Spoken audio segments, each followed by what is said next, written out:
Rangers fans, welcome to Liberty Blue, the essential New York Rangers podcast. I'm Andrew Chalney, alongside Nick Zararis. Nick, I have three words for you: Christopher James Kreider.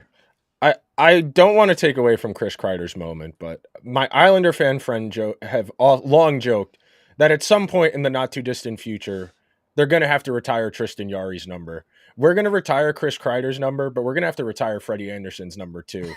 Hall of Fame sell job. Yeah. Hall of Fame Oh, sell yeah. job. I still cannot understand what the hell happened on the Panarin goal. Why was he on his ass? I don't know. The Rangers did none of the homework. They went to none of the lectures. They did none of the discussion posts, but they got a 98 on the final after not studying all semester. Most improbable win Yeah. I can think of in recent memory. You know, the only other one that comes to mind in the same vein, and that was a little more dramatic, was the Sharks against Vegas a couple years ago. The game where Joe Pavelski got hurt and they came back from a 4-1 deficit in 10 minutes, or the Bruins coming back in the final 10 minutes against the Leafs. Those were both game sevens, a little bit higher stakes. Those games both went to overtime, but for 35 minutes, it looked like we were going to a game seven that everybody assumed was going to be a death march because the Rangers had next to no interest in moving their feet and engaging. Anecdotally, it didn't feel like the Rangers won a single puck battle the entire first two periods of the game. That no matter who was in position, even if they had inside leverage, they had the puck on their stick, somehow the Carolina guy ended up with it. I saw a lot of people, they got to go to quick. They got to go to quick. Yeah, they got to go to quick. Like it was Shesterkin's fault that that Carolina was in the Ranger zone for 45 seconds at a time. And that was really the issue. The Rangers just didn't have any zone time. And you don't even need scoring chances. You just need to be in their end every now and then to buy yourself some breathing room. That's the privilege of having a good forecheck, having a good cycle, is playing less defense. And the Rangers, for the first 35, 40 minutes, as catastrophic a performance as imaginable, you're getting cooked by fucking Jordan Martinook, a ninth forward on a... Jordan Martinook's like the ninth or 10th best forward on the Hurricanes, and they were making him look like prime... I would say prime Jaromir Jagr, where they just couldn't knock him off the puck, where he would just arch his back, stick his ass out, and no matter who was trying to pressure him, you couldn't knock him off the puck. He sweeps that puck out of the goal line that was about to trickle over, that could have given the Rangers a little bit of life. But Carolina, I really hate to shit on Carolina because I think they're a good team, and I think they've gotten... it sounds weird to say that they wouldn't have came back the way they did if they weren't a good team. Let's just put that out there. I want to say I don't want to shit on Carolina that much, but they're not like us. It's really that straightforward. To quote a great philosopher, they're not like us. When the shit hits the fan, their guys do not show up. It consistently now. This is 3, 4, 5 cracks at really putting moments together. And Carolina faltering the way they did there, wholly out of character. And that goes to show you the benefits of having a team the way the Rangers are assembled. And there's plenty of time for discourse. There's plenty of time for retrospectives. There's still an entire playoff run that still needs to digest before we can continue the rest of that conversation. They're only halfway there. Exactly. You're already halfway there. You've probably lost somewhere between 2 and 5 years off the end of your life, depending on how stressful these games have been for you personally. If you know a good cardiologist, please let Nick and I know. Thank you. They pulled that game out of their ass. They had no business winning that game last night. The first 2 goals Freddie lets in are an atrocity. Yeah. The jam play on the net, all he's got to do is hug the post. And the Panarin goal, he is on his ass on a face-off play. I do not understand how either of those goals go in. The Rangers are very fortunate that Carolina sold on them, but you got to take the opportunities. There have been Rangers teams in years past that have had opportunities like this where the other team was wilting and they couldn't find it. You know, I think about the game 6 against Ottawa in 2016, where the Rangers spent the entire third period in their zone and they didn't score once. They had a million opportunities to beat fucking bald Craig Anderson and they couldn't do it. This Rangers team showed you a lot. Yeah, they raised a lot of questions with their efforts in game 5 and the first 40 minutes of game 6. They showed you a lot, and there's plenty of time for, what's going to happen for this? What's going to happen? take a minute. You got the weekend as a Ranger fan. At the earliest, the next round's not going to start till Tuesday or the earliest Monday or Tuesday. You've got 2 or 3 days before you have to start worrying about the next round. Sure, there are things to worry about. Yeah. Soak this up. Shit like that does not happen every day. That is one of the most miraculous playoff performances you will probably see in your entire life. Not like in one playoff run, oh, blah, blah. That is one of the moments you will talk about the rest of your life. That is up there with Marty St. Louis on Mother's Day, the step-on Game 7 overtime winner, the 1-0 win against Montreal in 2014. It's up there with those moments in Rangers history, especially for this era. You can make a real argument that's the best non-goaltending performance of any Ranger player post-2005. You can make a really strong argument. I couldn't believe what I was seeing. And I say that not as a detractor of Chris Kreider, like not as a detractor of like anybody in particular in that situation. The moment was so unparalleled throughout the course of these Rangers runs where historically what would happen where the goalie would have to stand on his head, make 95 saves, and the Rangers would somehow find a way to win 2-1 or find some kind of combination to win these games.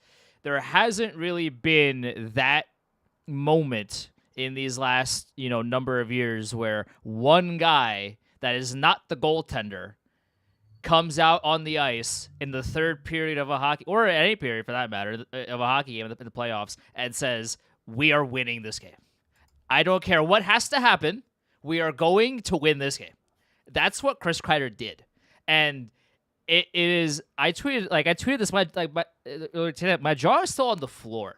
Like, I can't believe what just happened. I've watched those 3 goals hundreds of times, and it's been 15 hours since that happened. I could not believe what I was seeing. It is not only a game-defining, a series-defining moment, but a career-defining moment for Chris Kreider, where the first 2 periods, the team was a dumpster fire. Defensive assignments weren't being, attended to. The puck wasn't getting a whole lot of offensive zone time for the Rangers. Carolina had a 3-1 lead. It was all Carolina. It was all pointing towards a sudden death Game 7. And then out comes the third period. Yeah, I mean, the Rangers played a little bit better for the first 8 minutes, but it was still 3-1 Carolina.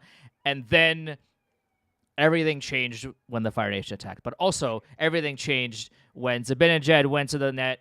That puck somehow finds a seam through Kreider's, jam play. I cannot understand how Freddie Anderson let that goal in. He's like that first goal that, whether it was Panarin or Trocheck scored, that he was flat on his ass for. Freddie Anderson gave up, I'm pretty sure he gave up a bad goal at every single one of the Rangers wins. It was, I don't know what happened. And I understand, especially Leafs fans will always point to him not having great performances when the pressure is on. He's a fine goalie. He's not great. That's the difference. Yeah, but he let up a bad first goal. The Carolina, scored right after that. It was 3-1, and they dominated. And then Kreider scored that second goal for the Rangers, and it was over. Everything after that was all Rangers. And Rod Brindamore said it after the game too, where it was the whole course of the game changed after Freddie Anderson let in that goal. You're an NHL goaltender. Under no circumstances, listen, the first goal, your toe picks. I'm not, the ice was kind of shitty. Yeah, that was ice apparent. Wasn't great. Listen, you can give a mulligan on that one. The first one is these things happen. I would rather it not happen, to the goalie that you're cheering for. But listen, the ice was bad. If you wanna give an excuse for that, fine. That second goal, there should never be a situation in which that puck ends up in the net. That is abhorrently bad for an NHL goaltender to give up. So 3-2, right? The refs, listen, if you want to say Zibanejad dove a little bit, it should have been a cross-check. First of all, it was a cross-check. Second of all, it should have been a delay of game penalty that was called right before it anyway. To So quote another great philosopher, puck don't lie. Yeah, exactly. The puck don't lie, ball don't lie. That's right. So like the Rangers' power play was cold as well in game. The past couple of games, the Hurricanes were doing a really good job of essentially eliminating one of, if not the most dangerous aspect of the Rangers' offense. And then Chris Kreider said, no, you don't understand. Oh, but we're winning this game. Oh, but it doesn't matter. I don't care about your penalty kill. We are winning this game. And they tied the... By the way, I understand that Kreider is the best in the world at doing this. Can we talk about for a second how completely absurd that goal is? My man's... It's not like his stick was already up in the air and the puck just happened to hit his stick. No. You don't understand. His blade was on the ice. And then he lifted it to the perfect angle as the Panarin shot from the point flew by. I don't know if people the concept is hard to understand, but can we just all in slow motion go back and watch that replay? That is one of the most absurd goals you will ever see. Kreider practices this every day, and it's one of his best skills. We all know that, but just take, that goal, remove it from all other contexts, and just watch that play. It is miraculous what he did. And the third natural hat trick goal, I mean, so much in front. He got inside position. Just an incredible period out of him, a career-defining period, and that's the kind of stuff that when number 20 will go up in the rafters, they'll be showing that. That's going to be the biggest thing that they'll show, and I'm at a loss for words. This is what we're talking about when we say Chris Kreider could have... It feels crazy to talk about a guy who's going to end up with pretty much all of the Ranger franchise records, so almost certainly have his numbers retired. It still feels like there's a lot that he left a lot of meat on the bone in his 20s, that he didn't find out the best version of himself till he was like 30. It really feels like that's kind of the differentiation point here, is that there are a lot of people, me included, who have always felt there was one more tier to his game. There was one more level of competitiveness that if he used more consistently, he would be able to make more things happen, because the physical tools have always been there. He's always been big. He's always been strong. He's always been fast. Putting it all together with the right mindset, it's taken him a while. We can be honest in saying it's a bit disappointing. It took him till he was 30 to hit the 30 goal mark for the first time. Yeah. He scored 54 goals that season. He's had the last 3 years, he's been over 30 goals, the 154 one in there, the game last night. That's always been the frustration, is that it feels like he could have been, I don't want to say, I'm trying to think of the right comp for player-wise, perennially 35, 40 goals for most of his 20s. And then that takes an entire different complexion on those Ranger teams in 15, 16, 17. That's the thing that I think a lot of people who maybe aren't as emotionally invested in Kreider and see just the player, I understand the frustration, because you see games like last night and you're wondering, why wasn't he ever this driven or this insane before? It's great. It finally happened in a moment they needed it, because they needed somebody who was going to pick them up off the ground and say, all right, follow me. That's really been the biggest knock I've had about this Rangers team over the last 3 years, is that they don't have a leader who has historically done that, who has taken the initiative, looked up and down and said, okay, nobody else can get anything going tonight. It's on me. Historically, the Rangers have not had a guy who's been able to do that. Last night was the first time they've had somebody do that was not a goalie in my lifetime, where they have looked up and down the bench and said, okay, we're not losing this fucking game no matter what happens. Lundqvist was great for that, and Shesterkin has done that more than once in the last 3 years. It's nice that somebody else was finally able to make it happen, because they needed it. They needed something like that, because the energy was not there. The energy, Carolina looked faster. Carolina looked stronger, and it looked like the Rangers had nothing. And all it took was Kreider to get the one, to get it to 3-2. And then you're looking at it and you have a chance. And that's the thing. We always talk about that from an underdog perspective for the series. How does the underdog manage to pull out the series? They got to prolong the series. They got to hang around. They got to make the other team make mistakes. The Rangers did that in the microcosm of a game last night. They hung around. They get that Panarin goal. You're not feeling great, but all right, 2 goals, that's doable. You get it to 3-2. Okay, it's a 1-goal game. We have no business being in this game. We get some pucks on Freddie. We make him make some saves. Maybe we can fuck around and get to overtime. That's the feel. That's the type of performance you need to have in these desperation situations. We typically talk about that over the course of an entire series, 7 games. That was last night. They compressed the how do we come back from a deficit in one single game. They pulled it out of their ass in the single most improbable way. In 1,000 years, you don't get those first 2 goals again. In 1,000 years, you don't get those first 2 goals again. So while I agree with every Ranger fan that is pounding their chest, that is trolling The Athletic, that is trolling any national media person who picked Carolina or said the Rangers weren't good enough, I implore you to have your fun. That's what sports are about. Have fun. Yeah. But do realize the Rangers got a gift last night. Oh, yeah. The Rangers absolutely got a gift. They're both true. Carolina was playing great for about 40 minutes, and then they entirely folded under the moment. Yes, the Rangers are mentally strong. They are a team that has resolve, that manages to come back from these multi-goal deficits. All of this is great. They got a gift last night. They capitalized on it. Have a fun weekend. That's really all you can say at this point. You're only halfway there. Still a long way to go.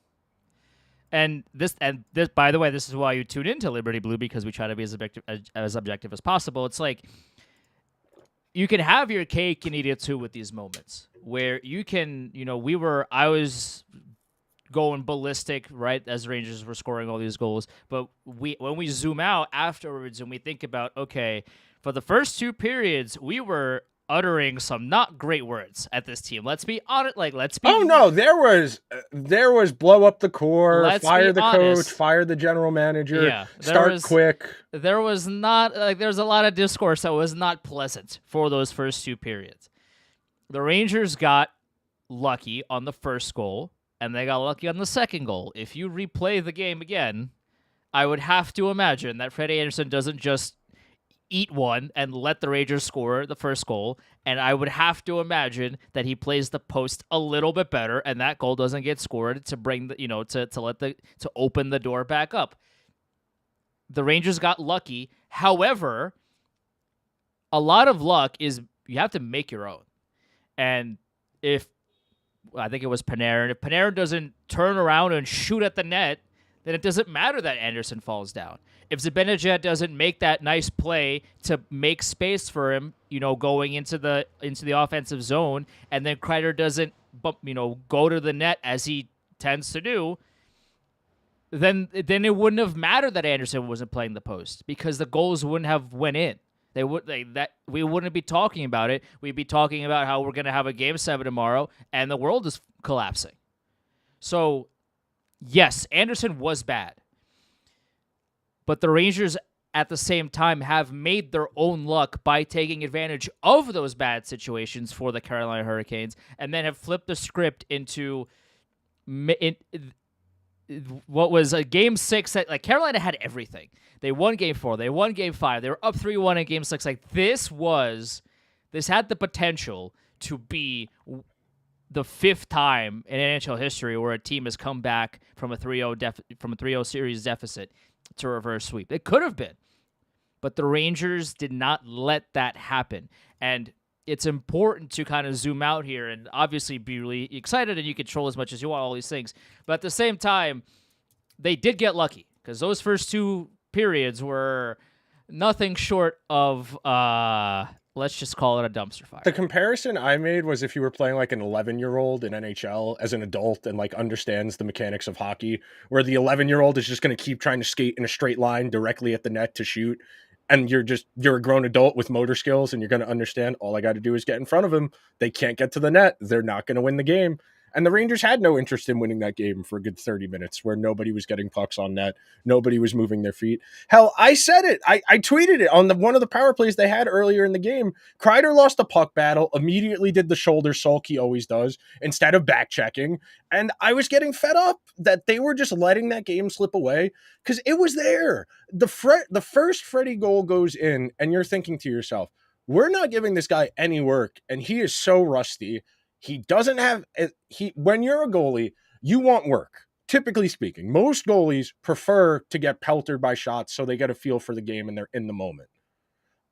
The Rangers were in their own end so much for the first period of that game. Freddie Anderson was half asleep down on his end, and that's how that Panarin goal happened. You could say he was asleep for that first goal because he was on his back. Yeah, it's true. Inexplicable to lose that game if you're Carolina. And I don't want to make this too much about Carolina because Kreider gave you one of the great Ranger playoff performances of all time. But that's a real, all right, we got to do some soul searching. And they have a lot of decisions to make. They're I think it's 6 unrestricted free agents, 3 restricted free agents. They're going to remodel that team a lot based on what happened to them tonight. I'll be very curious to see if they start to take goaltending seriously or not. But man, if you're a Carolina fan, to get to that point, and I know you're going to say they were down 3-0 just to get to a game 6, an accomplishment. Yes, but at the same time, to lose an elimination game that way, where you were thoroughly dominating and you just had it slip through your fingers like you were holding water in your hands and it just slipped all the way through. You can't manufacture that. That's what makes this stuff great. That's what makes the NHL playoffs incredible. It's those type of moments where everything looks resolved. A lot of people were already in that state of existential dread of, oh God, this is going to ruin my entire weekend because I'm going to have to spend all day Saturday waiting for the game. If they win, great. If they lose, I'm going to spend all day Sunday miserable about it and then have to go to work on Monday thinking about how my team is the 4th team ever to blow a 3-0 series lead in the NHL playoffs. They beat a lot of allegations last night. They beat a lot of fraud, a lot of front runner, a lot of soft. And sure, Carolina did you a favor, but you actually have to take them up on the favor if you want credit for it. So you got to give credit where it's due, and the Rangers met the moment. That has been the recurring theme of this team this season, is that no matter how dire the circumstances, no matter how grim things look, they find a way. They have enough guys where, in theory, if stuff isn't working, at least somebody can make something happen. You know, for the first 35, 40 minutes of that game, only line that was really going was Panarin's, and they were still getting killed defensively, but at least they were getting the puck on the net. They were moving their feet. Then you get the Kreider line going. Okay, we got 2 lines going at 5-on-5. Okay, can we get to a power play? Okay, we score on the power play. All right, now we got half of our lines going. Our defense is settling down a little bit because our offense is a little bit more engaged and we have the puck a little bit more. And that's how they work their way back into this. This formula does not work if the Rangers' depth does not show up. That's the key to this team, and it's why they were able to pull off that comeback last night. I know I saw a lot of people complaining about Roslovic for the first 30 minutes of the game. The comeback doesn't start if he doesn't win that loose puck and get it to Kreider to facilitate that goal. You know, he's not a perfect player. You would definitely like somebody a little bit more high-end on your first line right wing, but that comeback does not happen if he doesn't win that battle and keep that play alive. So you got to give kudos where it's due. The Rangers were not great, but they found a way, and great teams find a way no matter how bad it looks. To talk about Rod for a second, because this is one of these series that really makes me think that he is going to go somewhere else for his next coaching job, and it's because he's throughout, especially recently, he's really taken shots at the GM without actually taking shots at the GM for not giving him better players. He's really, like, he hasn't said it outwardly, but he's said things about goaltending, whether it be in the regular season and the playoffs, of, hey, we need a better goalie at GM, get me a better goalie, and the GM does not give him a better goalie. He's said in the past where the Hurricanes need better scoring, they need more high-end talent, and the GM got him Gensel, sure, but it wasn't enough in the end. This is one of those series where I look back to and say, if the GM did a better, got what Rod asked for, maybe they would have won the series. And that's kind of where I think Rod is looking at this and saying, okay, well, I've highlighted the issues for this team for multiple years now, and I've taken this team as far as, and again, I'm not saying that he's a perfect coach and all these things, but from Rod's perspective, it's like, I've taken this team as far as I could. I've known the issues that this roster has had, and I've begged the GM, been on my knees trying to get him to understand that he needs to buy and spend, and it has not happened. Maybe it's time for me to go. Maybe that does happen. There's a lot of questions in Carolina that will be answered, in a couple of months' time. But for the Rangers, it's okay. Chris Kreider saved us. Chris Kreider literally had a game of his life period in the third to literally drag the team from the depths of hell, along with Shesterkin's incredible blocker save, by the way, with like a minute and a half to go. Save the game. Save the game 100%. I firmly believe that if Svechnikov scores that, I think Carolina wins it overtime because, again, the tide would shift. But that didn't happen, so it doesn't matter. Okay, Chris Kreider saved us. Now, I think I saw Molly tweet that today's a day off, tomorrow's a day off, and they go back to practice on Monday. You got 2 days off. Now it's a matter of, okay. It's a matter of getting Adam Fox the best horse tranquilizers imaginable so he doesn't feel his knee at all. He's not moving well out there. No, yeah. I mean, he's really hurt out there. He's trying his best, but he's not. He's very clearly not healthy. But now it's a matter of everybody else thinking to themselves, okay, we got this far, right? We won the first 7 games. Chris Kreider dragged us to the finish line of that second round series. Now it's a matter of regrouping, getting back to how well we played in the first 7 games of the playoffs, and making sure that it's not just on one man to score all the goals. Let's have a more thorough effort moving forward. That's the hope anyway. Listen, if Kreider wants to keep doing that every period of the playoffs until they win a cup and they win, by all means, but I don't think that's sustainable. Oh, we're not talking about sustainability at this point. We are talking about smoke and mirrors and bullshit. That's what won them the game last night. It wasn't anything you could replicate ever again. They got the exact perfect storm they needed to capitalize, and they made it happen. You're not going to win a lot playing that way. Both can be true. Yes, the Rangers had an all-time individual player performance that guided them through that mess. You cannot expect one player to do that every game this time of year. Every now and then you will need one of your big names to do something like that. You'll need a 45 save, 1 goal against game from Shesterkin at some point in the next round. You're going to need Zibanejad to have a 3-4 point game at some point in the next round. You're going to need Trocheck and Panarin to keep running shit on the power play as well as they are. I will say, I was very curious to see how they were going to handle player usage in that game, being they didn't have last change, and I didn't think it was the right strategy. They ultimately won, but it really felt like that game was clamoring for an opportunity to juggle some things up, to change some things, and you got to give more credit. You got to give credit where it's due, and I know I've said that a lot, but Peter Laviolette deserves some credit for sticking to what he had done all season. I would have cut the bench in half midway through that second period because there were a lot of guys who were just not making anything happen. I would have been juggling my lines. I would have been trying to push some buttons to get some energy because they had none. But he stuck with what has been the lines for 2 months now since the trade deadline. Going back to Miller and Trouba and Schneider-Gustafsson, you could have made an argument maybe at that point in the game, try some things out, see if you could get anything going, but he stuck to it and it worked out for him. Whether or not that's a case of bad results, good results, bad process, I can't say authoritatively. They won the game. Ultimately, because they won the game, it's hard to contextualize if that was the right or wrong decision because you have the outcome already. So in theory, in practice, it basically is a good decision because it worked out.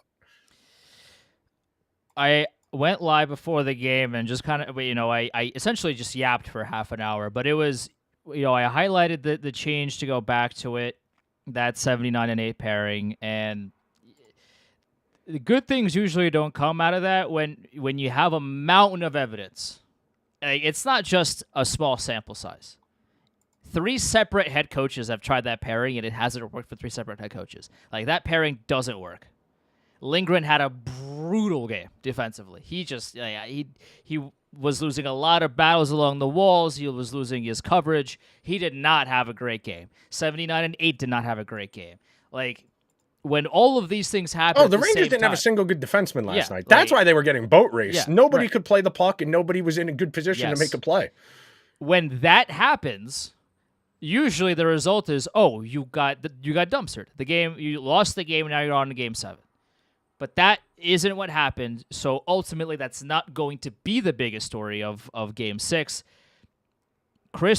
James Kreider is the reason why we are sitting here with a smile on our face talking about, the Rangers are now halfway there, and now we have to just sit and kick back and watch the Panthers and the Bruins kill each other in Game 6, hope Bruins win, force a Game 7, and they can go to a 9 overtime extravaganza where they just destroy each other for 18 hours, and then the Rangers could play whatever corpse of a team is left after that. Like that's the dream, and the Rangers win that series, and they'll play the corpse of whoever's left in the West because that's a bloodbath, and then they win, right? Like that's the story, that's the fairy tale end that we all like to envision. But luckily, Chris Kreider, he took it personally. He heard the voices. He really did. He stepped up to the moment. He really made that a legacy defining, 13 minutes for him. It was sensational, and that's it. That's the kind of play where that it's going to be at the front and center of all career highlight packages. Then when we take a look at Kreider's career, just an incredible 13 minutes that will not be forgotten for a very long time. All right, that'll do it for this very brief Rangers advancing to the third round for the 5th time in the last 10 years. I got to go to do the math, but I think their 5th most conference final appearances of any team during that window. I part you with 2 words. Go Knicks. Yes. We'll talk to you.